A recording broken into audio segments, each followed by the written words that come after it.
सगळ्यात पहिल्यांदा आपल्या सगळ्या स्पर्धा परीक्षांसाठी आपण घोषणा देऊ.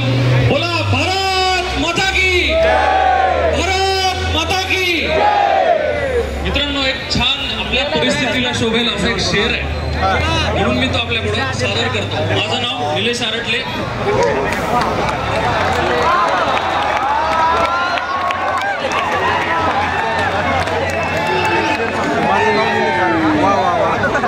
बहुत फर्क है, बहुत फर्क है. शांततेने ऐकून घ्या.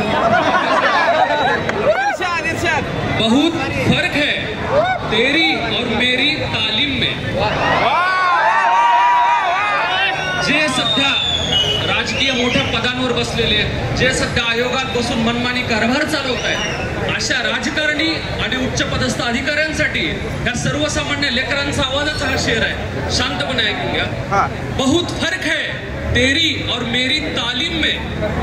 तुमने वस्तादों से सीखा है, हमने हालातों से.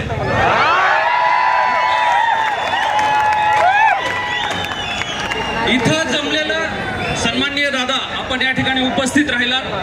इथं जमलेला प्रत्येक पोरग शेतकऱ्याचा आहे. कुठल्या विधानसभेच्या तिकीट मागण्यासाठी इथं पोरग बसलेलं नाहीये. सर्वसामान्यांना रोजगार हवाय आणि तोही शासन देत नाहीये.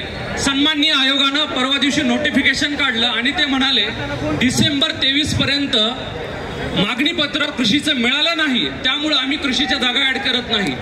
मला हा प्रश्न त्यांना विचारायचा आहे की डिसेंबर 23 पर्यंत मागणी पत्र नाही पाठवलं, यात विद्यार्थ्यांचं कुठं चुकलं?